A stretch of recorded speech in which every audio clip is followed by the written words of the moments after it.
जोड़ी है। आपकी आभा कितनी प्रकाशमय है, जैसे गयाशीष पर्वत पर उठता पूर्णिमा का चंद्र। आंखों में कौसुमन करना और जंगल के सिंह समान निर्भीकता। आभार तुम सबका, आभार। हमने तो कुछ नहीं किया। निस्वार्थ प्रेम दिया। आपको आपकी जो खोज थी वो पूर्ण हुई है ना? हाँ, सोया जाग गया। ये कैसे अद्भुत खोज की आपने? हमें समझाएंगे?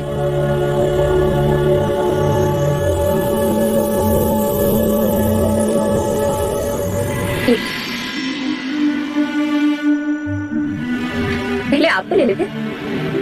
प्रेम बांटने से बढ़ता है। ये लीजिए।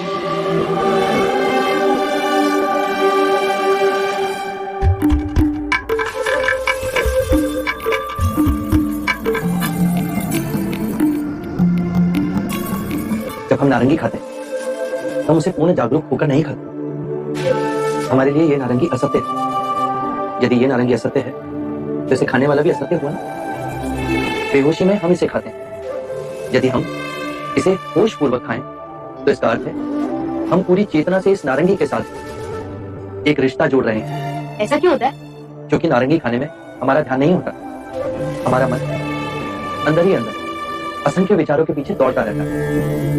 आने वाले कल की चिंता, बीते हुए कल का रोना। यदि वो इस ही क्षण में हो तो ये नारंगी यथार्थ है और फिर तुम भी यथार्थ हो, सत्य हो। जो व्यक्ति जागते हैं उसे इस क्षण इस नारंगी में वो सब दिखाई देगा जो एक बेहोश व्यक्ति कभी नहीं देख सकेगा। जागा हुआ व्यक्ति उस वृक्ष को देखेगा जहां ये उग जाए। वसंत ऋतु में उस वृक्ष पर खिलते हुए फूलों को देखेगा। धूप को उस वृक्ष को पालते हुए देखेगा। वर्षा की बूंदों को उसे सींचते हुए देखेगा। पूरी प्रकृति इसमें समाई। कितनी सरल सी बात, लेकिन ये हमें क्यों नहीं समझ आई? ये समस्या है, इसे अपने हृदय से देखना पड़ता है। इस नारंगी में और हमारे जीवन में समानता है। बताओ, इस नारंगी में कितने भागे? उसी प्रकार हर दिन में 24 घंटे होते हैं। 24 घंटों को होशपूर्ण इस तरह से जीना जैसे इस नारंगी की एक एक भाग का रस चखना। दिन के पल को चेतना में जियो। जो पीछे चला गया उसका ना राग मन में और ना ही आने वाले कल के सपनों की नींद में मूर्छित। इसी क्षण में पूर्ण जीव। यदि जीवन ऐसे जी लिया तो एक समझ जागी अपने विषय में और उसमें जिसे हम अपने से बाहर समझते हैं। यदि ये समझ जागेगी तो हमारे अंदर करुणा और प्रेम का भाव स्वाभाविक जागेगा और उस करुणा और प्रेम हम एक दूसरे को स्वीकार करेंगे। हम स्वयं जान जाएंगे कि हम में और अनेक में कोई भेद नहीं।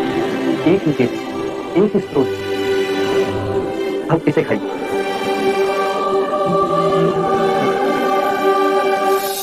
दीदी, ये वस्तु तो आप लाना भूल ही गई। मुनिवर, जब आप साधना में थे तब दीदी और मैंने आपके लिए बनाया था। आपको भाई, तुम सबसे मुझे इतना प्रेम मिला। सुजाता ने मुझे खीर खिलाई। स्वाति ने मेरे लिए उषा का आसन बनाया। अब ये वस्तु, अब जाने का समय हो गया। क्या आप हमें छोड़ के चले जाएंगे? आप आज अभी तो ना जाएंगे? वो आज नहीं जाएंगे। जोगी की बात ही नहीं समझी तुमने। इसी क्षण में जियो। जब तक वो नहीं जाएंगे तब तक तो वो हमारे साथी है। आज नहीं मिले? आप चले जाएंगे तो? स्वाति, यदि मैं यहाँ रुका तो कितने प्राणी इस संसार में मुक्ति के मार्ग से वंचित रह जाएंगे। परंतु हम आपके बिना कैसे रहेंगे? देखो स्वाति, तुम्हारे पानी में पत्थर फेंकने से एक तरंग उठी और उस तरंग से कितनी और तरंगे बनती गई। ऐसा क्यों हुआ?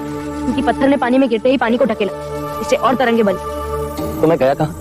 तुम्हारे साथी तो हूँ। मैंने तुम्हारे, जटलिका, बालागुप्ता, पूर्णा और सुजाता के मन में एक तरंग पैदा की। अब ये तरंगे तुम सब दूसरों के मन में पैदा करोगे और आप दूर जाके सबके मन में तरंगे पैदा करेंगे। इसे हम ज्ञान मार्ग कह सकते हैं। हाँ स्वाति, और इस मार्ग पर चलकर पूर्ण जागरूकता प्राप्त होगी। क्या हम आपको पूर्ण जागरूक व्यक्ति कह सकते हैं? मगधी में जागरूक व्यक्ति को बुद्ध कहते हैं। क्या हम आपको बुद्ध कह के संबोधित कर सकते हैं? अवश्य। बुद्ध बुद्ध बुद्ध बुद्ध बुद्ध बुद्ध बुद्ध बुद्ध बुद्ध बुद्ध बुद्ध। और जिस वृक्ष के नीचे आप जागरूक हुए, क्या हम उसे बोधि वृक्ष कह सकते हैं? हाँ, जिस वृक्ष के नीचे सिद्धार्थ बुद्ध बने वो बोधि ही कहलाएगा। बोधि वृक्ष, बोधि वृक्ष, बोधि वृक्ष, बोधि वृक्ष, बोधि वृक्ष, बोधि वृक्ष। जिस सत्य को मैंने पा लिया, अब वो मेरी ही नहीं, सारे संसार की संपत्ति, अब वो संपूर्ण मानव जाति को उपलब्ध होनी चाहिए।